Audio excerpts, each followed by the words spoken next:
Hello guys. आज मैं आपको नीट के प्रीवियस ईयर क्वेश्चन कराने जा रहा हूं जो कि पिछले 2 से 3 4 सालों में आ रखे हैं।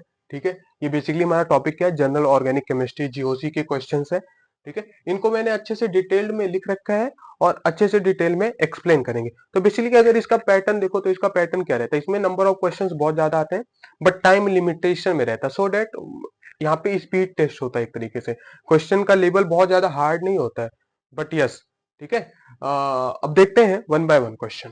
तो स्पीड अच्छे से मेंटेन करना है और जितना भी है सारी थ्योरी ये सब पता होना चाहिए। ओके, तो जैसे ये पहला क्वेश्चन है, ये 2025 में आ रखा है, +4 -1 की मार्किंग है।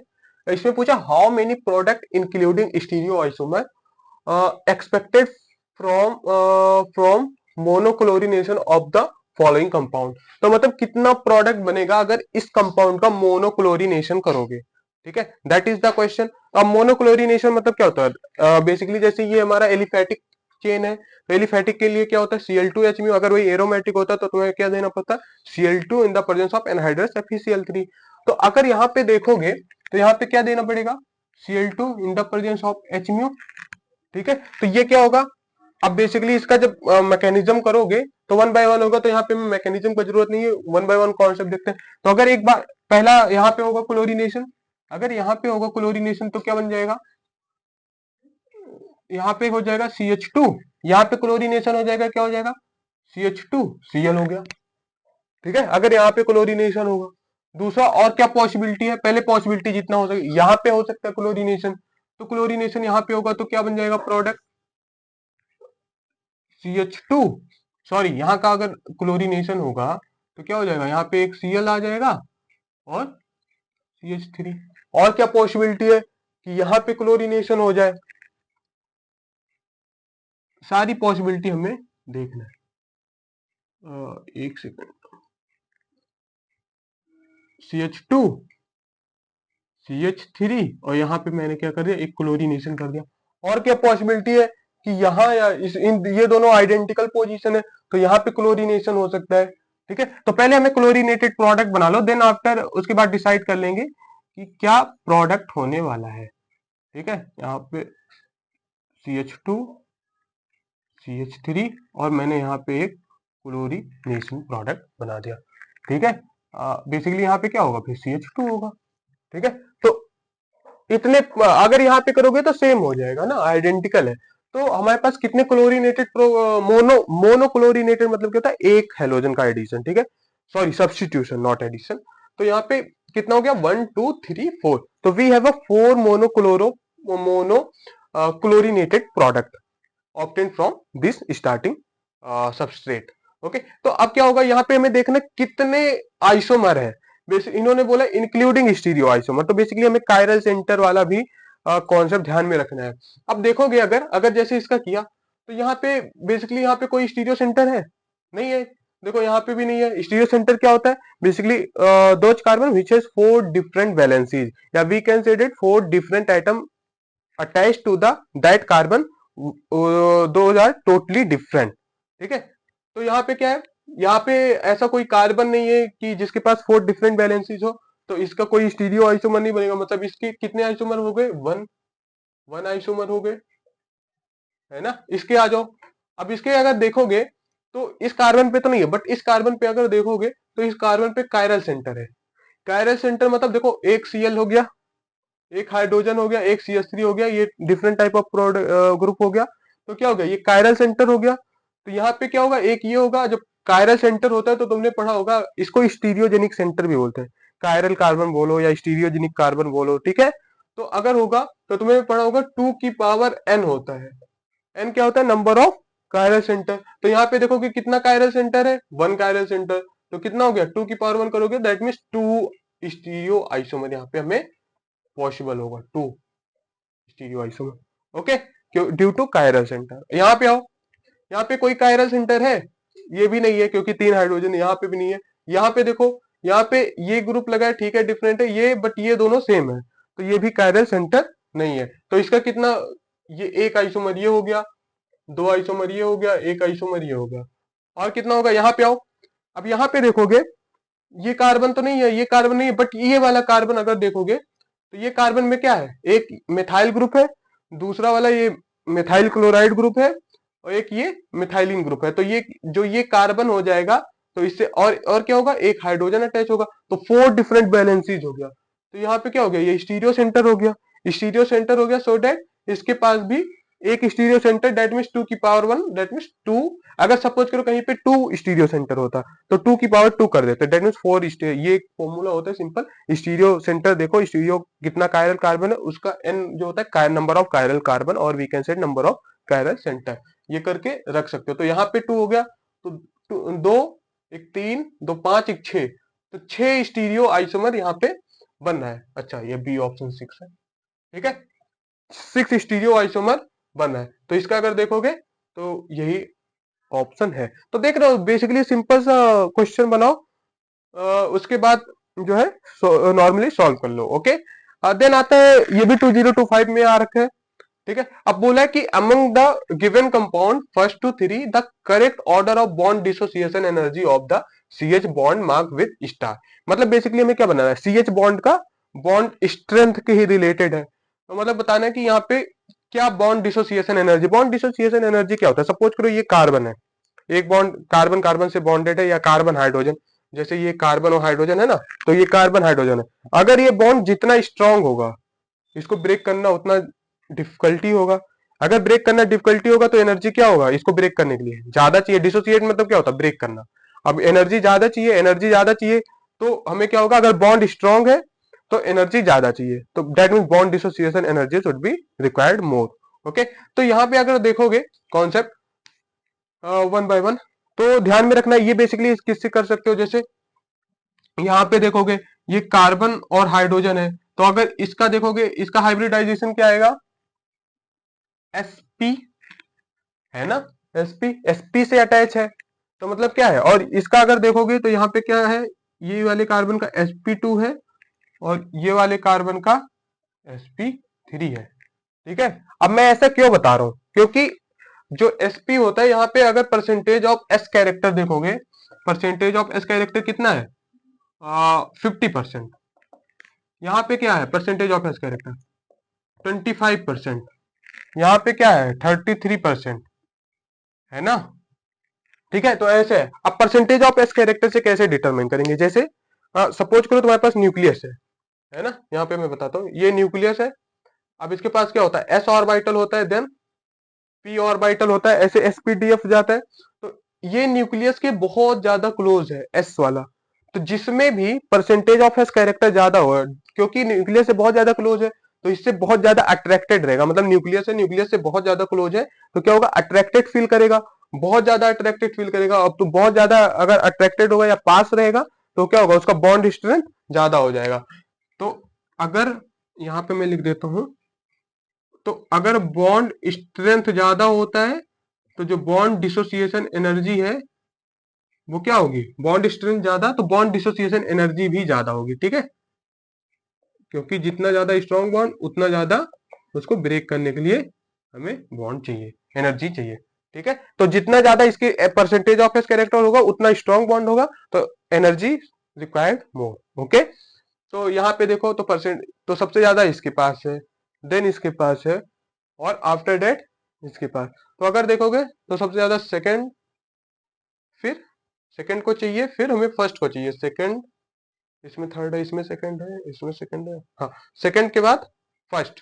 अच्छा, ऑप्शन नंबर सी इसका करेक्ट ऑप्शन है, ठीक है। तो इस तरीके से करना है क्वेश्चन, ठीक है। नॉर्मली जिसमें बॉन्ड डिसोसिएशन इंथैल्पी को ध्यान में रखो कि हाँ अगर बॉन्ड स्ट्रांग हो जाएगा तो एनर्जी ज्यादा चाहिए, बॉन्ड स्ट्रेंथ क्योंकि हो रहा है। अगर बॉन्ड लेंथ ज्यादा है तो बॉन्ड लेंथ ज्यादा है मतलब बॉन्ड स्ट्रेंथ वीक है, तो उसके बॉन्ड लेंथ ज्यादा है तो एनर्जी कम में भी वो ब्रेक डाउन हो जाएगा, ठीक है। तो एक ये सिंपल सा क्वेश्चन हो रखा है 2024 में, जो री एग्जाम में क्वेश्चन आया था, बोला द करेक्ट आईपीएससी नेम। अब ये सिंपल आईपीएससी से रिलेटेड क्वेश्चन आ गया, ठीक है। तो अगर करोगे तो इसमें आईपीएससी में देखना होता है हमें क्या क्या देखना होता है, पहला तो मेन चेन आइडेंटिफाई करना होता है, दूसरा हमें लोएस्ट लोकेंट रूल फॉलो करना होता है, ओके। थर्ड क्या होता है, थर्ड हमें अल्फाबेटिकल ऑर्डर से फॉलो करना होता है। तो ये सब डिटेल में पता भी होगा और मैंने ऑलरेडी बता भी रखा है। तो अगर देखोगे यहाँ पे तो नंबरिंग कहाँ से कर सकते हो, और ये सब हमारे क्या है, सब्स्टिट्यूएंट है, ठीक है। तो अगर सब्स्टिट्यूएंट, क्योंकि फ्लोरो और नाइट्रो ये सबका सब्स्टिट्यूएंट होता है तो इनका क्या होता है, पावर इनका सेम होता है। तो हमें यहाँ पे बेसिकली कोई ऐसा फंक्शनल ग्रुप नहीं है। फंक्शनल ग्रुप होता है अगर जैसे सपोज COH होता, तो यस यहाँ से स्टार्ट करते हैं नंबरिंग। बट अगर सब कुछ सेम टाइप ऑफ इनकी प्रियोरिटी है तो हम लोग क्या करेंगे, लोएस्ट लोकेंट रूल को फॉलो करेंगे। तो देखोगे अगर या तो यहां से स्टार्ट करोगे तो 1 2 3 4 5 पे आ रहा है, इधर से करोगे 1 2 3 4 तो यहां से आ रहा है। तो सिंपली कहां से कैसे स्टार्ट करोगे, 1 2 3 4 5 6, सबसे लोएस्ट लोकेंट रूल यही है। ठीक है, तो क्या हो जाएगा, अब अल्फाबेटिकल ऑर्डर करो। अल्फाबेटिकल ऑर्डर करोगे क्या हो जाएगा, ये एथाइल है ना, ये क्या है, एथाइल है, ये नाइट्रो है, 1 पे फ्लोरो, तो सबसे पहले ई आता है। तो क्या हो जाएगा 4 एथाइल, ठीक है 4 एथाइल, देन एफ आएगा 1 फ्लोरो, 1 फ्लोरो और nitro 2 nitrobenzene, 1 fluoro 2 nitrobenzene. This is the nomenclature of this compound. Okay, so अगर इफ हमें मैच कराए इसमें 4 पे एथाइल, 4 एथाइल 1 फ्लोरो 2 नाइट्रोबेंजीन, 4 को ये कहां पे है, हाँ 4 एथाइल 1 फ्लोरो 2 नाइट्रोबेंजीन, ऑप्शन है सामने ही लिख रखा है। ठीक है, तो ये इस तरीके से इसका ये हमारा ऑप्शन हो गया। अब मूव करते हैं यहाँ पे, ये भी 2024 में री एग्जाम में क्वेश्चन आया हुआ है। अब इसमें बोला है methyl group attach to a positively charge cation stabilises the carbocation due to, मतलब बोला है कि जैसे सपोज करो हमारे पास कार्बोकेटायन है, अब वो पॉजिटिव चार्ज होता है, कार्बोकेटायन क्या होता है, पॉजिटिव चार्ज होता है। अब वो कौन से, जैसे ये सारे इलेक्ट्रॉनिक इफेक्ट है, basically positive charge negative charge ये सब स्टेबलाइज होते हैं इंडक्टिव इफेक्ट से या इलेक्ट्रॉनिक इफेक्ट से। इलेक्ट्रॉनिक इफेक्ट क्या क्या होता है, इंडक्टिव, इलेक्ट्रोमेरिक और हाइपर कॉन्जुगेशन और मेजोमेरिक या वी कैन से रेजोनेंस। तो ये सारे इलेक्ट्रॉनिक इफेक्ट है, इनके वजह से वो स्टेबलाइज या डिस्टेबलाइज का फैक्टर में देखा जाता है। तो बेसिकली कार्बोकेटायन है, तो कार्बोकेटायन के पास क्या, इलेक्ट्रॉन की डिफिशियंसी है। इलेक्ट्रॉन की डिफिशियंसी है क्या, तो उसको जो इलेक्ट्रॉन डेंसिटी डोनेट करेगा वो उसको स्टेबलाइज करेगा, क्यों, क्योंकि वहां पे इलेक्ट्रॉन की डेफिशिएंसी है। तो कौन कौन सा हो सकता है, वहां पे प्लस आई इफेक्ट हो सकता है। अगर इलेक्ट्रॉन प्लस आई क्या होता है, प्लस आई होता है मतलब कार्बन से इलेक्ट्रॉन डेंसिटी जो है कार्बन के पॉजिटिव चार्ज के पास आ रहा है, तो that is called plus I effect. Okay, और अगर इलेक्ट्रॉन डेंसिटी कार्बन से दूर जा रहा है तो वो होता है माइनस आई। तो प्लस आई इफेक्ट कर सकता है, प्लस एच इफेक्ट कर सकता है, और that means considered basically hyperconjugation effect, और क्या plus M effect, mesomeric, resonance, ये सब कर सकता है। तो इन्होंने सीधे पहला ऑप्शन दे रखा माइनस आई इफेक्ट। अब माइनस आई इफेक्ट कैसे करेगा, एक तो पहले से इलेक्ट्रॉन की डिफिशियंसी है कार्बोकेटायन पे, जैसे अगर मैं यहाँ पे बताऊं, मैं इसको इरेज कर दूंगा, कार्बन कार्बन, अब यहाँ पे पॉजिटिव चार्ज है, अगर जो इसको इलेक्ट्रॉन डेंसिटी डोनेट करेगा तब तो ये स्टेबलाइज करेगा, कहां से, माइनस आई से। बट यहीं पे अगर मैं NO2 लगा दूं, ये क्या इलेक्ट्रॉन विड्रॉइंग, तो यहाँ से माइनस आई इफेक्ट से ये इलेक्ट्रॉन डेंसिटी विड्रॉ करेगा, तो क्या हो जाएगा, डिस्टेबलाइज होगा। तो इलेक्ट्रो माइनस आई इफेक्ट तो ऐसे ही निकल गया। ठीक है, देन आता है इलेक्ट्रोमेरिक, तो इलेक्ट्रोमेरिक बेसिकली मल्टीपल बॉन्ड पे वर्क करता है, यहाँ के लिए नहीं है। हाइपर कॉन्जुगेशन और मेजोमेरिक, तो मेजोमेरिक कार्बोकेटायन मेजोमेरिक भी हो सकता है, हाइपर कॉन्जुगेशन। तो लेकिन जब देखोगे जो बेसिकली मोर इफेक्टिवली करता है वो क्या करता है, हाइपर कॉन्जुगेशन। बेसिकली मेजोमेरिक जो होता है कहाँ पे होता है, वो रेजोनेंस से रिलेटेड स्ट्रक्चर में होता है। ठीक है, रेजोनेंस या बेसिकली बेंजीन एरोमेटिक कंपाउंड में होता है, वो मेजोमेरिक वहां पे देखते हैं। मेजोमेरिक कैसे होता है, ये होता है ना हमारे पास, जैसे ये कंपाउंड है, ठीक है, अब यहाँ पे हमारे पास सपोज मैंने NO2 लगा दिया, तो ये क्या होगा, ये इलेक्ट्रॉन डेंसिटी यहाँ से यहाँ पे जा रहा है।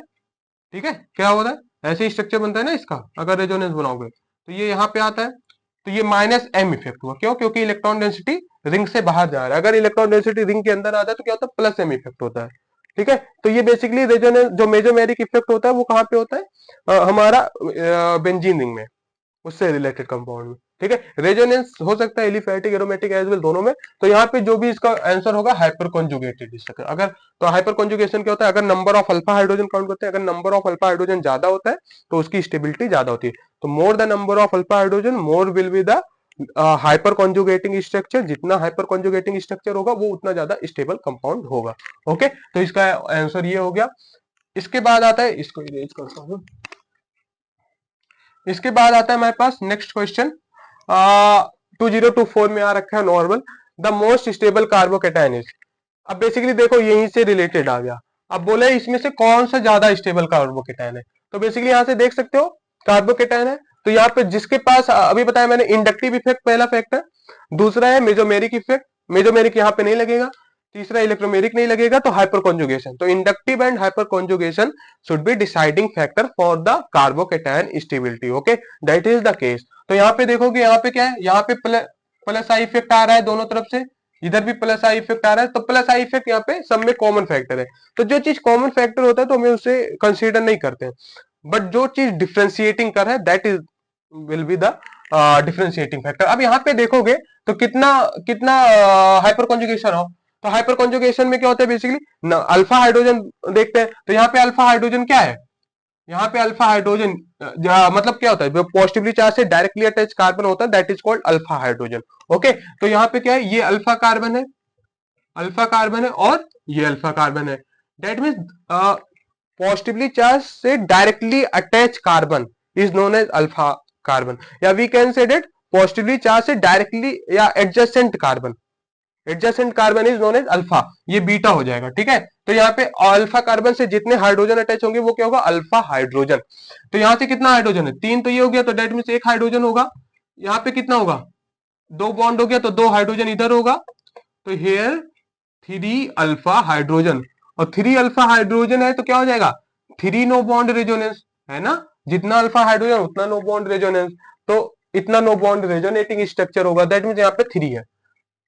ओके, यहाँ पे आ जाओ, यहाँ पे अल्फा कार्बन ये है, अल्फा कार्बन ये है, तो यहाँ पे कितना है, 3 2 5, 5 अल्फा हाइड्रोजन। ठीक है, यहाँ पे आओ, यहाँ पे कितना है,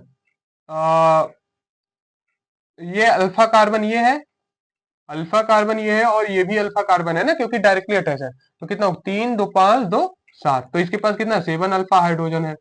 ओके, यहाँ पे आओ, यहाँ पे अल्फा कार्बन ये है, बस एक ही अल्फा कार्बन है, इसको मत काउंट करना। तो यहाँ पे कितना है, यहाँ पे 1 हाइड्रोजन है, तो इसके पास 1 अल्फा हाइड्रोजन है।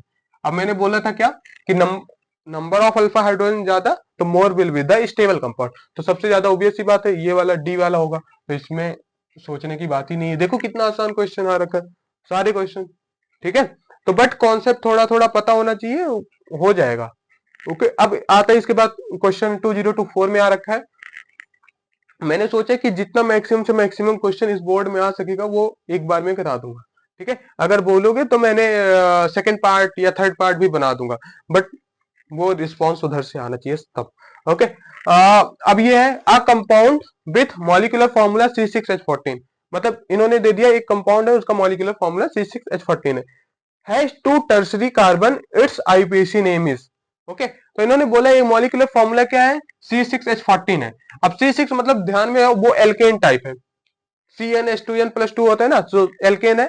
अब उसका आईपीएसी होता है, तो पहले स्ट्रक्चर बनाओ फिर आईपीएसी, तो इन्होंने एन हेक्सेन बनाया। तो बेसिकली ना तुम, ये बहुत सिंपल सा क्वेश्चन, अगर क्वेश्चन से डायरेक्ट आइडिया नहीं लग रहा है तो क्या करो, उसका उसमें बताना कितना टर्सरी कार्बन है, तो क्या करना है तुम्हें, बेसिकली उससे करना है कि सबका स्ट्रक्चर बना लो, बहुत ज्यादा टाइम नहीं लगना है।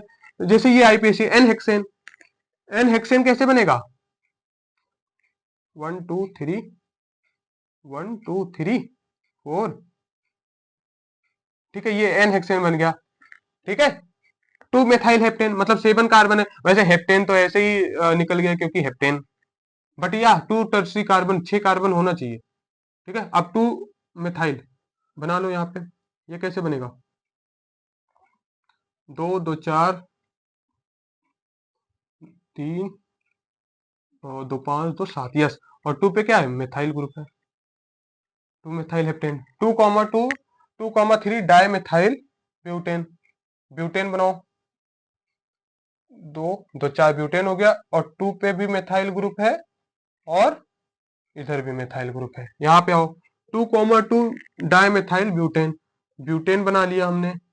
अब 2 पे है 1 2, यहाँ पे भी मेथाइल ग्रुप है, और यहाँ 2 पे ही 2 बार, तो ये बन गया। अब इसमें से देखो किसके पास 2 टर्सरी, टर्सरी क्या होता है, टर्सरी टर्सरी मतलब जैसे ये कार्बन है टर्सरी होता है, ये कार्बन है, जैसे अब इस कार्बन ये क्या हो गया, टर्सरी हो गया, है ना, 3 चीजों से अटैच है। तो इसमें देखो टर्सरी कार्बन कितना है, तो इसमें तो कुछ है ही नहीं, नॉर्मल है। इसमें देखोगे एक कार्बन जो है, जैसे ये कार्बन जो है, ये टर्सरी कार्बन है, तो मतलब यहाँ पे एक है। यहाँ पे आओ, यहाँ पे देखो ये जो कार्बन है, ये टर्सरी कार्बन है, ये और ये टर्सरी कार्बन है। यहाँ पे देखो यहाँ पे कोई कार्बन है, ये भाई टर्सरी कार्बन थोड़ी हुआ, ये क्वाटरनरी कार्बन हो गया ना, 4D। तो टर्सरी कार्बन वो भी मैक्सिमम किस में है, इसमें है, सी वाले में, तो इसका ऑप्शन नंबर सी हो जाएगा। ठीक है ना, देखा कैसे बताया टर्सरी। अब आता है नेक्स्ट क्वेश्चन पे, 2023 में आ रखा है, the number of sigma bond, pi bond and lone pair of the electron in pyridine respectively. अब पिरिडीन का तुम्हें पहले बेसिकली स्ट्रक्चर आना चाहिए, बेस है, it is a kind of base. अब स्ट्रक्चर पता होगा तभी कर पाओगे, अदरवाइज नहीं हो पाएगा। तो कैसे बनता है इसका स्ट्रक्चर, बनता है यहाँ पे नाइट्रोजन होता है, ये दिस इज पिरिडीन। ठीक है, अगर अगर इसको यहाँ पे ये हटा दो, बॉन्ड हटा दो, और 6 मेंबर्ड है, तो इसे बोलते हैं हम लोग, तो यहाँ पे एक हाइड्रोजन आ जाएगा, इसे बोलते हैं हम लोग पायरोलिडीन। ठीक है, पायरोलिडीन, ये सब थोड़ा थोड़ा स्ट्रक्चर पता होना चाहिए। ये क्या हो गया, पिरिडीन हो गया, ऐसे पायरोल से आता है ना। ठीक है, अब इसका इसका आएगा स्ट्रक्चर, तो इसका बेसिकली बनाओगे तो क्या हो जाएगा, कितना बताना है, क्या बताना है, सिग्मा बॉन्ड, तो यहाँ हाइड्रोजन सब बना लो, ओके, और पाई बॉन्ड लोन पेयर। अब देखोगे यहाँ पे क्या है, इसके पास नाइट्रोजन 5 बॉन्ड बनाता है, मतलब 5 बैलेंस इलेक्ट्रॉन है, तो एक लोन पेयर भी तो होगा। ठीक है, नाइट्रोजन पे, और 3 बॉन्ड बनाया है। अब देखो इसमें काउंट करो, sigma bond, sigma bond count कर लो पहले, 6 तो इसके हो गए, एक 6 इसके हो गए, और 1 2 3 4 5, 6 5 11, तो सिग्मा बॉन्ड कितना है, 11। तो देखो दो ऑप्शन में 11, तो दो तो ऐसे ही एलिमिनेट हो गए, ए और सी तो ऐसे एलिमिनेट हो गया। पाई बॉन्ड 1 2 3, 3 पाई बॉन्ड है, ये हो गया, बी ऑप्शन तुरंत ही आ गया, और इसके पास एक लोन पेयर, तो ऑप्शन नंबर बी। तो देख रहे हो कितना सिंपल सा क्वेश्चन था, बट स्ट्रक्चर पता होना चाहिए था, तभी हो पाएगा। ठीक है, तो बेसिकली अगर देखोगे क्वेश्चंस में, क्वेश्चन का लेवल ठीक है, कोई बहुत ज्यादा नहीं है, इजी इजी टू मॉडरेट ही है, ये मॉडरेट भी नहीं कह सकते, इजी टू मीडियम है। ठीक है, तो नीट में ऐसे ही आता है, बट तुम्हें क्या करना होता है, टाइम का डिफिशियंसी होता है, सो दैट स्पीड बना के रखना है, और जितना हो सके मैक्सिमम से मैक्सिमम क्वेश्चन कर लो। ठीक है, अगर कॉन्सेप्ट पता है, फटाफट फटाफट क्वेश्चन हो जाएगा, तो मैं क्या करूंगा, अभी मोस्टली चैप्टर के मैं पीवाईक्यू नीट वाले ले आऊंगा। ठीक है, अगर बोलोगे तो और क्वेश्चन चाहिए तो यस कमेंट करना, सो दैट मैं इसका नेक्स्ट पार्ट या सेकंड पार्ट जो भी होगा, मैं और भी क्वेश्चन करा दूंगा। ओके, तो हमें क्या करना, कॉन्सेप्ट ध्यान में रखो, जितने नेम ऑर्गेनिक में जितने भी नेम रिएक्शन है, रिएजेंट, और अच्छे से एनसीईआरटी पढ़ के रखो। ठीक है, इसके अकॉर्डिंग पढ़ो, पेपर अच्छा होगा, ऑल द बेस्ट। बाकी क्वेश्चन प्रैक्टिस करो, ओके, ऑल द बेस्ट।